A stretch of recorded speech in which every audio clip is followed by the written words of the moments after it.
नताशा और विहान पिछले 1 साल से रिलेशनशिप में थे। एक दूसरे के साथ टाइम स्पेंड करना, घूमना फिरना, मूवीज देखना, दोनों बहुत खुश थे। एक दिन विहान उसको डिनर के लिए बाहर ले गया और सबके सामने उसको शादी के लिए प्रपोज कर दिया। नताशा, मुझसे शादी करोगी? नताशा ने मुस्कुराते हुए अपना हाथ आगे कर दिया और जैसे ही उसकी उंगलियों में अंगूठी पड़ी, उसके कानों में एक भयानक हंसी गूंज उठी, जिसे सुनकर वो डर गई। लेकिन अगले ही पल विहान ने उसको कस के गले लगा लिया और उसका ध्यान डाइवर्ट हो गया। अगली रात विहान अपनी बाइक से नताशा से मिलने के लिए जा रहा था। तभी उसको रास्ते में अचानक से एक भयानक डायन नजर आई। Oh my god! उसकी बाइक लड़खड़ा गई और एक्सीडेंट हो गया। जब उसको होश आया तो वो हॉस्पिटल में था। उसने अपना मोबाइल चेक किया तो उस पर नताशा का मैसेज आया हुआ था।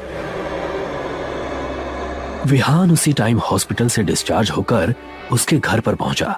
दरवाजे पर ताला लगा हुआ था और उसको पता चला कि वो फ्लैट खाली करके जा चुकी है। रात के तकरीबन 10 बजे होंगे। विरान बस स्टॉप पर नताशा अकेली खड़ी हुई थी। उस टाइम आदित्य ऑफिस से घर लौट रहा था। तभी उसकी नजर नताशा पर पड़ी।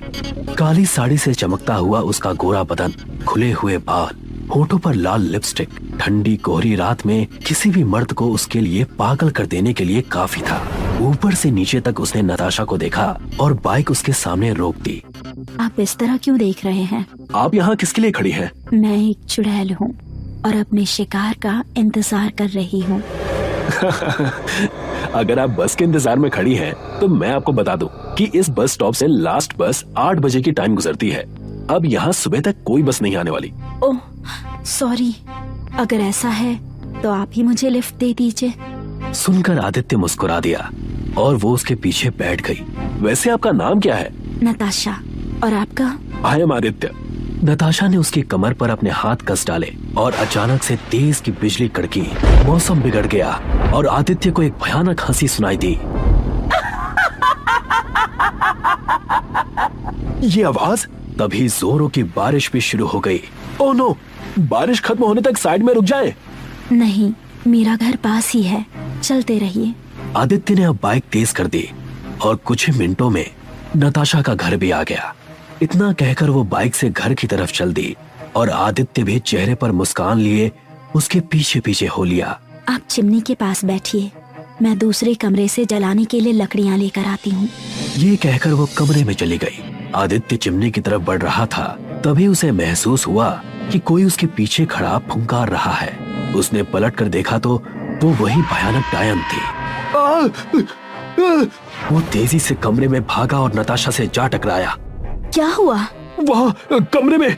उसके अल्फाज अधूरे रह गए जब उसने नताशा की भीगी साड़ी से चमकते उसके बदन को देखा। शायद आपके दिमाग पर पानी चढ़ गया है। वो उसको अपने कमरे में ले गई और टॉवल से उसका सर पोंछने लगी। आदित्य ने उसकी कमर में हाथ डालकर उसको अपने करीब खींच लिया। आज की ये सर्द रात मुझे तुमसे दूर रहने की इजाजत नहीं दे रही। मैं इस तरह आपके करीब नहीं आ सकती। अगर आप अभी मुझसे शादी कर लेते हैं तो मुझे आपकी पत्नी बनकर आपकी हो जाने में कोई तकलीफ नहीं होगी।